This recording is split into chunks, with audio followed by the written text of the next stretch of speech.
नमस्कार, मैं हूं सुमित झा। आप देख रहे हैं पुरवैया डीएनए। क्या हमारे नेता खुद को महाराजा समझने लगे हैं? एयर कंडीशन रूम में रहना, महंगी गाड़ियों में घूमना, अच्छे खाना खाना, साफ कपड़े पहनना और ऊंची आवाज में चीखना चिल्लाना ही सिर्फ उनका काम रह गया है। वैसे तो वे राजनीति में सादगी की बात करते हैं, लेकिन लगता है राजनीति में सादगी एक तमाशा है और तमाशा ही असली सादगी। अब देखिए, मुश्किल से साल पूरा हुआ है। तेलंगाना के मुख्यमंत्री के चंद्रशेखर राव ने अपने लिए 5 करोड़ की मर्सिडीज बस बनवाई है। दिल्ली की आम आदमी पार्टी की सरकार ने सरकारी विज्ञापन का बजट 24 करोड़ से बढ़ाकर 526 करोड़ रुपए कर दिया है, जो पिछले साल से 22 गुना ज्यादा है। ये आम आदमी पार्टी की सरकार का हाल है, जिसने सस्ते दर पर पानी बिजली मुहैया कराने का वादा किया था। दिखावे वाली सादगी के हमाम में सभी नंगे हैं। प्रधानमंत्री नरेंद्र मोदी ने एक भी मीडिया सलाहकार नहीं रखा है, लेकिन उन्हीं की पार्टी के हरियाणा के मुख्यमंत्री के 3 मीडिया सलाहकार हैं और 6 ओएसडी। ये जानकारी हरियाणा सरकार की वेबसाइट पर उपलब्ध भी है। अब बात झारखंड की। देश में बिहार के बाद सबसे कम प्रति व्यक्ति आय झारखंड की है, लेकिन गोवा के बाद यहां के विधायकों को देश में सबसे ज्यादा सैलरी मिलती है। यानी गरीबी के मामले में जो राज्य दूसरे नंबर पर है, वहां के माननीय वेतन के मामले में देश में दूसरे नंबर पर हैं। आज पुरवैया डीएनए में हम झारखंड की इन्हीं हालातों का करेंगे डीएनए टेस्ट। झारखंड विधानसभा का मानसून सत्र खत्म हो गया है। 21 अगस्त से शुरू हुआ मानसून सत्र 6 दिनों का था, लेकिन इन 6 दिनों में माननीयों के हंगामे के कारण जनता से जुड़े मुद्दे सियासी शोर में दबकर रह गए। लेकिन जब बात माननीयों की सैलरी या सुविधाओं के बढ़ने की होती है, तो सदन में सभी माननीय मिले सुर मेरा तुम्हारा की तर्ज पर एक नजर आने लगते हैं। तो सवाल है कि क्या माननीय जनता से जुड़े मुद्दे को लेकर गंभीर नहीं है? क्या माननीयों को सिर्फ अपनी सुविधाओं की फिक्र है? आखिर क्यों जनता की गाड़ी कमाई हो हंगामे यूं ही बर्बाद हो जाती है? आप को हम ग्राफिक्स के जरिए बता रहे हैं कब क्या है। 24 अगस्त को पूर्व मंत्री योगेश साहू की गिरफ्तारी को लेकर हंगामा हुआ। 25 अगस्त को मंत्री सीपी सिंह के इस्तीफे की मांग को लेकर सदन में हंगामा हुआ। लगातार हंगामे का दौर जारी रहा। विपक्ष के हंगामे के बीच अनुपूरक बजट पास हुआ 25 अगस्त को ही। उसके बाद भी हंगामा थमा नहीं। 26 अगस्त को पारा शिक्षक और विधायक निर्मला देवी की गिरफ्तारी को लेकर हंगामा हुआ। 27 अगस्त को जेपीएससी में सीसैट हटाने और इंतजार अली की गिरफ्तारी को लेकर हंगामा हुआ। यानी हंगामे का दौर थमा नहीं। फिर 27 अगस्त को 40 मिनट में सदन में 9 विधेयक पास हुए। 40 मिनट में महज, यानी किस तरह पास हुए होंगे पता नहीं। 21 अगस्त को ये मानसून सत्र शुरू हुआ था और शोक प्रस्ताव के बाद ही सदन स्थगित की कार्यवाही कर दी गई। सदन की कार्यवाही। तो सवाल है कि आखिर ऐसे हालात क्यों हैं? माननीयों की अपनी सुविधा, अपनी सैलरी की बात आती है तो हंगामा थम जाता है और मिले सुर मेरा तुम्हारा नजर आने लगता है। लेकिन जब बात जनता से जुड़े मुद्दों की होती है तो उस समय हो हंगामा। हमारे साथ प्रोफेसर विनय भरत मौजूद हैं, राजनीतिक विश्लेषक। हम उनसे चर्चा करते हैं और 10 सवाल हम पूछेंगे। उन 10 सवालों पर हम जानना चाहेंगे आपसे सर। पहला सवाल, झारखंड में विधानसभा पर खर्च लगातार बढ़ता जा रहा है, लेकिन सत्र के दौरान बैठकों की संख्या कम होती जा रही है और जो बैठकें हो रही हैं उसमें भी राज्य हित में कम फैसले लिए जा रहे हैं। आखिर क्यों?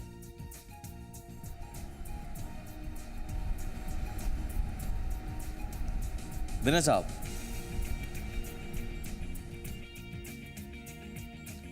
विनय जी, आप तक आवाज आ रही है?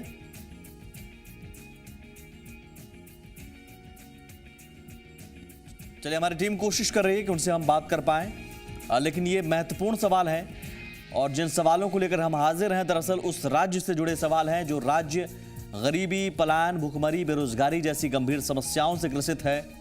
और उन समस्याओं से निजात दिलाने के लिए माननीय कितने गंभीर हैं वो इस सत्र में दिखा। सिर्फ और सिर्फ हो हंगामा होता रहा। सियासी शोर के बीच जनता से जुड़े सवाल जो पूछे जाने थे वो सवाल नहीं पूछे गए और जनता से जुड़े मुद्दे दबकर रह गए।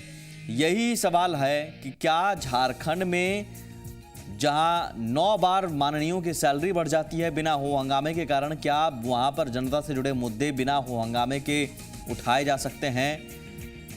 अब आपको सिलसिलेवार ढंग से भी हम आपको दिखा रहे हैं कि कब कब किस तारीख को किस मुद्दे पर हंगामा हुआ और सदन की कार्यवाही स्थगित करनी पड़ी। और ये हाल है झारखंड विधानसभा में, जहां पर इस उम्मीद से जनता माननीय को भेजते हैं, जनता विधायकों को भेजते हैं इस उम्मीद से कि वो उनसे जुड़े मसले को विधानसभा में सदन में उठाएंगे और उनसे जुड़े मसलों पर चर्चा करेंगे, लेकिन हंगामा सिर्फ होता रहता है। और जब बात जवाबदेही की होती है तो एक दूसरे पर सिर्फ आरोप मढ़ दिया जाता है। विपक्ष ने हंगामे के लिए सरकार को जिम्मेदार ठहराया है। नेता प्रतिपक्ष और पूर्व मुख्यमंत्री हेमंत सोरेन से इस पर बातचीत की जी मीडिया संवाददाता मनीष मेहता ने। झारखंड विधानसभा का मानसून सत्र हंगामेदार रहा।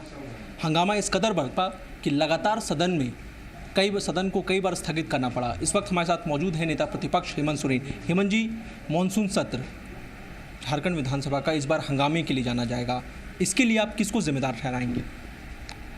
सीधी बात है, ये सत्ता पक्ष का जिस तरीके से इस राज्य के जन समस्याओं को लेके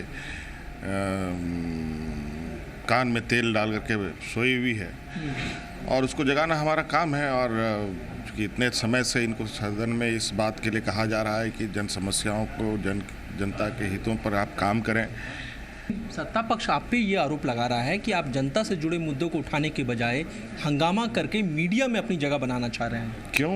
आज के दिन में सीसैट जैसे विषय जो यहाँ के नौजवानों के हितों की बात करना क्या गलत बात है? जिस चीज़ को ये लागू करना चाह रहे हैं उसमें 100% यहाँ के एक भी छात्रों को इस राज्य में मौका नहीं मिलेगा, बल्कि बाहर दूसरे राज्यों से लड़के यहाँ पर आकर के नियुक्ति ले पाएंगे। तो आपको लगता है कि ये जो हंगामा हुआ है सदन में, इसके लिए पूरी तरह से सत्ता पक्ष जिम्मेदार? पूरी तरीके से सत्ता पक्ष जिम्मेदार। चलिए, हेमंत सोरेन का साफ कहना है कि हंगामा जिस कदर सदन के भीतर हुआ पूरे मानसून सत्र के दौरान, इसके लिए सत्ता पक्ष जिम्मेदार है। हालांकि सत्ता पक्ष ये आरोप लगा रहा है विपक्ष पर कि उनका मकसद सिर्फ और सिर्फ हंगामा करना था। कैमरा पर्सन अरुण के साथ मनीष मेहता, जी मीडिया, रांची। सत्ता पक्ष कहते हैं कि विपक्ष जिम्मेदार है, विपक्ष कहता है सत्ता पक्ष जिम्मेदार है। आखिर सवाल है कि जवाबदेही से फिर बचते क्यों हैं माननीय? प्रोफेसर विनय भरत हमारे साथ जुड़ चुके हैं राजनीतिक विश्लेषक के तौर पर। प्रोफेसर विनय साहब, सीधा सवाल, बैठकों की संख्या कम होती जा रही है और जो बैठकें हो भी रही हैं वहां सिर्फ और सिर्फ हंगामा और जिम्मेदारी के नाम पर सत्ता पक्ष और विपक्ष के बीच आरोप प्रत्यारोप। आखिर जनता देखे किसे? सबसे बड़ी बात है कि हर एक चीज़ों का एक प्लेटफॉर्म होता है। बहुत उम्मीदों के साथ में जनता जो है वोट डालती है और उसके लिए विधानसभा में अपने प्रतिनिधियों को भेजती है। तो जो डिबेटिंग का जो असली जगह है वो विधानसभा है, और उस विधानसभा में अगर तरीके से चीज़ों को न रख करके और वक्त ज़ाया हो जाता है, एक दो मुद्दों के इर्द गिर्द सारी चीज़ें घूमते जाती हैं, तो बहुत सारी दूसरी सारी चीज़ें जिसका सिलसिलावार अध्ययन होना चाहिए था और उसके ऊपर भी डिस्कशन होना चाहिए था, वो वक्त ख़राब हो जाता है। तो ज़रूरत ये है कि अपने एजेंडे को बिल्कुल क्रिस्टल क्लियर करके आप कम समय में होमवर्क करके आएँ और चीज़ों को बात करें, तभी जाकर के ये सॉल्यूशंस निकलने वाला है। लेकिन होमवर्क करते हैं, एजेंडा तय करते हैं तब जब माननीयों की अपनी सैलरी और सुविधाओं की बात आती है। आंकड़ा है कि 15 साल में विधायकों का वेतन 9 बार बढ़ा। झारखंड के विधायक को 1,20,000 रुपए प्रति माह वेतन मिलता है, जबकि छत्तीसगढ़ के सीएम को 90,000, यानी छत्तीसगढ़ के सीएम से भी कम। और जब इस तरह का मामला आता है सैलरी और सुविधाओं का, तो वो सर्वसम्मति से पास हो जाता है। उस समय फिर कुछ नहीं, कोई हंगामा नहीं। तो फिर इसका मतलब माननीयों को सिर्फ अपनी फिक्र है। ये हम कह सकते हैं कि वो जिम्मेदारी जो जिस तरीके की रिस्पॉन्सिबिलिटी जो है, मतलब our representative should be responsible, they should not be reactionary. और रिएक्शन और रिस्पॉन्स में बहुत बड़ा गैप होता है। रिएक्शन आपका स्पॉन्टेनियस होता है और हो सकता है कि वो बिल्कुल लॉजिकल ना हो। रिस्पॉन्स बिल्कुल कैलकुलेटिव होता है, जो कि बिल्कुल जवाबदेही के साथ होता है। तो वो रिस्पॉन्सिबिलिटी शोल्डर ऑन करने की कोशिश हमारे एमएलए को करनी चाहिए, जितने भी प्रतिनिधियों को करनी चाहिए, और तभी जाकर के फिर कम समय में ज़्यादा बातें हो पाती हैं, फलक पर ज़्यादा एवेन्यूज़ खोलते हैं। बहुत सारे शिक्षा के विषय हैं, जल संसाधन की बहुत सारी चीज़ें हैं, वन्य संरक्षण की सीधे हैं, बहुत सारी चीज़ें ऐसी जो बात करना ज़रूरी होता है और नहीं हो पाता है। इन चीज़ों को ध्यान रखना बहुत सारी चीज़ों में बहुत बड़ा मसला है गरीबी भी, उस पर कभी गंभीरता से चर्चा नहीं होती है। हम उस पर भी आएंगे सर, एक छोटा सा ब्रेक लेते हैं यहाँ पर। ब्रेक के उस पार उन मुद्दों को भी छूने की कोशिश करेंगे जो मुद्दे झारखंड की जनता के लिए बहुत अहम हैं, लेकिन शायद माननीयों के लिए अहम नहीं हैं, और यही वजह है कि उन मसलों पर चर्चा नहीं हो पाई कभी गंभीरता से। एक छोटा सा ब्रेक।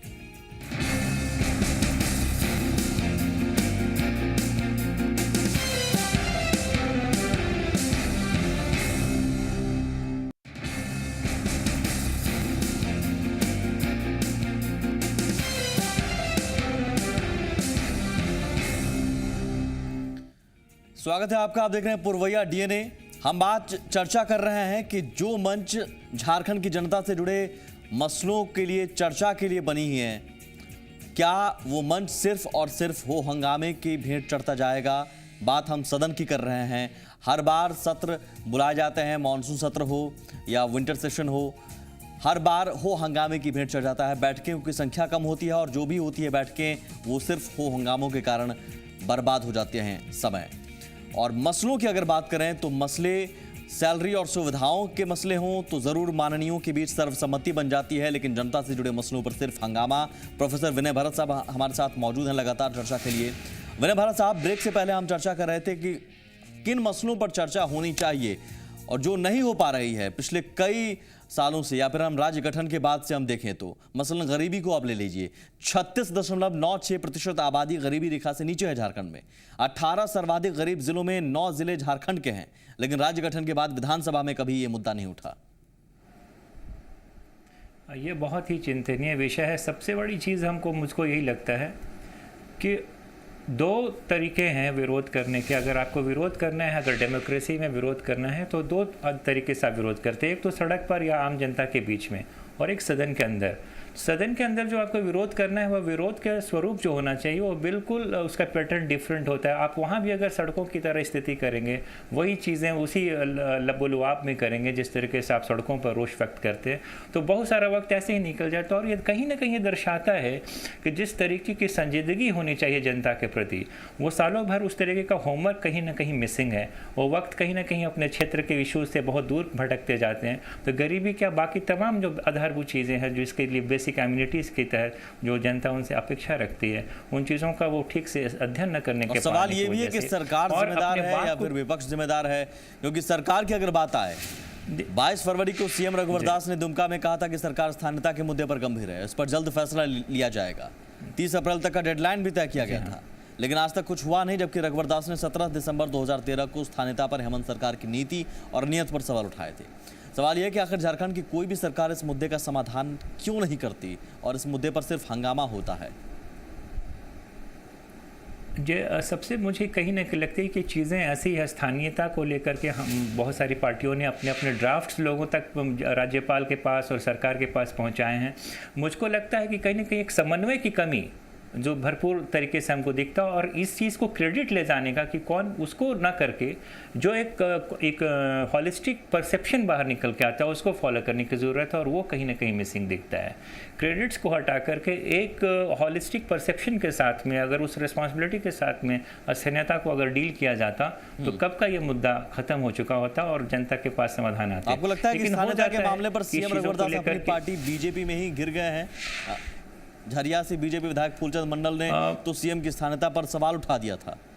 आप इसे कैसे देखते हैं? मतलब अपनी ही पार्टी में सवाल उठने लगे हैं। जी, वो ये एक बहुत अच्छा है कि अपने पार्टी के अंदर से सवाल उठें या पार्टी के बाहर से सवाल उठें। मुद्दा ये होना चाहिए कि हमें सॉल्यूशन की तरफ बढ़ना होगा, और सॉल्यूशन की तरफ बढ़ने की जो भी कवायद हो, पार्टी के अंदर से हो और पार्टी के बाहर से हो। तो मुझको वही लगता है कहीं ना कहीं ये मुद्दा जाकर के एक ऐसे जगह पर पहुंचता है जहां ये लगता है कि आखिर इस चीज़ को लेकर, क्योंकि स्थानीयता से जुड़ी हुई यहाँ की स्थानीय नियोजन की बातें और दूसरी तीसरी चीज़ें हैं, तो क्रेडिट्स को एक और मसला है, दूसरी तीसरी चीज़ों में एक और मसला है नियोजन नीति। इस पर भी सिर्फ हो हंगामा ही होता रहा। झारखंड के साथ 2 और राज्य बने थे, छत्तीसगढ़ और उत्तराखंड, वहाँ नियोजन नीति है, अब तक झारखंड में नहीं बन पाई, और विधानसभा के इस सत्र में भी इस नीति पर कोई सार्थक बात नहीं हुई। मैं वही बात कह रहा हूँ सर कि अगर एक बार सारे लोग, जैसे कई बारी मीटिंग्स सारी पार्टियों का एक बनाया गया, आजसू पार्टी ने भी अपने बैनर के तहत बहुत सारे अच्छे सजेशंस दिए, और जेएमएम ने भी, सब ने दिए, बीजेपी के पास भी अपना है, तो उन सारों को मिलाकर के खाका बनाने की जो कोशिश होनी चाहिए थी अभी तक नहीं हो पाई है, जो दुखद है। और मुझको लगता है कि कहीं ना कहीं पार्टियां, जितने सारे लोग जो हमारे एमएलएज हैं, वो इस चीज़ को लेकर के बहुत गंभीरता और बहुत संजीदगी से नहीं सोच पा रहे हैं अभी तक, जो उनको कर लेना चाहिए था। कहीं ना कहीं ये झारखंड के लिए दुर्भाग्य का विषय है, और इसको जल्द से जल्द खत्म करने, और इसके लिए शायद सभी पार्टियां जिम्मेदार हैं, सभी पार्टियों को गंभीरता से सोचना होगा। एक और मसला है जिस पर अहम चर्चा होनी चाहिए, 12वीं पंचवर्षीय योजना चल रही है, लेकिन झारखंड विधानसभा में इसे लेकर चर्चा तक नहीं हुई। किसी ने सरकार से ये भी नहीं पूछा कि इसके लिए विकास का लक्ष्य क्या है, हो हंगामा सिर्फ होता रहा। बिल्कुल, मैं वही कह रहा हूँ कि यहाँ के जो लीडरान्स हैं वो ऐसे इश्यूज़ को पिक तो कर ले रहे हैं जिसको करने से तुरंत मीडिया का ध्यान या जनता का ध्यान चला जाए, लेकिन ऐसे कई सारे विषय हैं जो कि जनता उसके प्रति उतनी जागरूक नहीं है, अवेयर नहीं है, लेकिन उससे उसका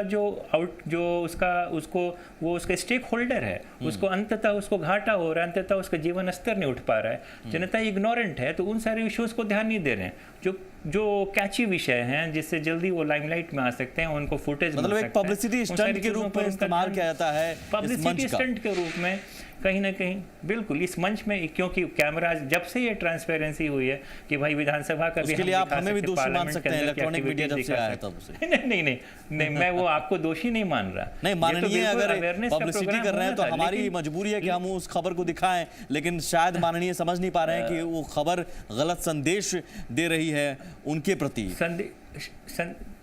बिल्कुल, ये कहीं ना कहीं जाकर के मीडिया जिस तरीके से इन चीज़ों को दिखाती है, जनता धीरे धीरे अवेयर भी हो रही है और वो कहीं ना कहीं समझ रही है कि विधानसभा जिस पाक मकसद के साथ भेजा जा रहा है उसके साथ वो बिल्कुल नमक अदायगी नहीं हो पा रही है। जनता आखिर ऐसा क्या क्यों होता है विनय जी, मैं रोक रहा हूँ इसके पीछे आखिर वजह क्या मान रहे हैं आपकी? सत्ता पक्ष सदन में चर्चा से बसती है और विपक्ष हंगामा कर कार्रवाई को बाधित करता है, जबकि इससे नुकसान राज्य की जनता का ही है, जिस जनता का हवाला देते हैं तमाम माननीय।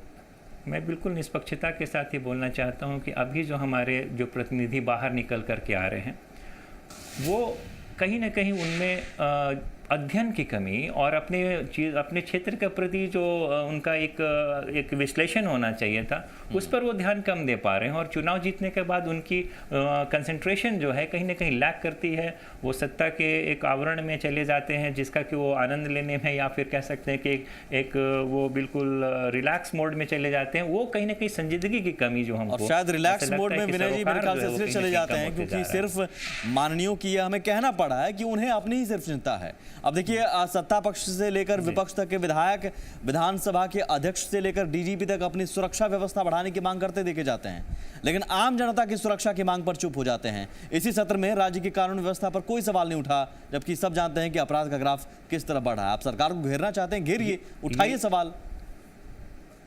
बिल्कुल, ये चीज़ कचोट रही है जनता को, कहीं ना कहीं वो जनता बेचैन और व्याकुल है। और इसलिए धूमिल ने, शायद मैं अगर गलत हूँ तो बहुत पहले उन्होंने लिख दिया है कि एक वो है जो रोटी बेलता है, एक वो है जो रोटी सेकता है, एक तीसरा भी है जो न रोटी बेलता है न रोटी सेकता है, रोटी से खेलता है। वह तीसरा कौन है? इस प्रश्न के जवाब में मेरे देश की संसद मौन है। शायद इशारा उनका उधर ही होगा, लेकिन सवाल ये कि आखिर इन सारी चीज़ों को लेकर के कहीं ना कहीं वो संजीदगी होनी जरूरी है, वरना कल मुझे ऐसा लगता है कि कहीं ना कहीं जिस तरीके से वोट स्तर, इस बार तो बहुत मतदान का कैंपेन है, भी मीडिया ने भी बहुत मदद किया कि आप बाहर निकलें, वोट कीजिए, बदलाव लाइए। जनता ये सारी चीज़ों को देख करके अगर इस तरीके से माननीयों में बदलाव लाने की जरूरत है। मैं आखिरी सवाल आपसे करना चाहूंगा, सरकार की जवाबदेही कितनी होती है कि सदन को चलाने और उन मुद्दों पर चर्चा करवाने की, और इस लिहाज से जनता से जुड़े मुद्दों पर रघुवर सरकार कितनी संवेदनशील है? आप सरकार को 10 में से कितने अंक देंगे? नहीं, सरकार विधानसभा के अंदर जब पहुंचती है तो अकेली इकाई नहीं रह जाती, उसके अंदर राज्यपाल, उनके अंदर स्पीकर हो जाते हैं जो उसके एक सदस्य होते हैं और बाकी विपक्ष के सारे लोग होते हैं। सरकार अपनी तरफ से कोशिश कर रही है। सवाल है कि सकारात्मक विरोध या जो पहले विपक्ष के जो एडुकेटिव, मेरे ख्याल से वो जो हमने चर्चा की थी कि पब्लिसिटी से दूर होना होगा और आपको असल मुद्दों पर चर्चा करनी होगी। बहुत शुक्रिया सर, बहुत अच्छा लगा आपसे बात करके। प्रोफेसर विनय भरत साहब, साफगोई से अपनी बातें रखी आपने, लेकिन इतनी अच्छी बातें अगर माननीय करने लगे तो फिर राज्य का भला हो जाएगा, न जाने वो दिन कब आएगा। फिलहाल पुरवैया डीएनए बस इतना ही। नमस्कार।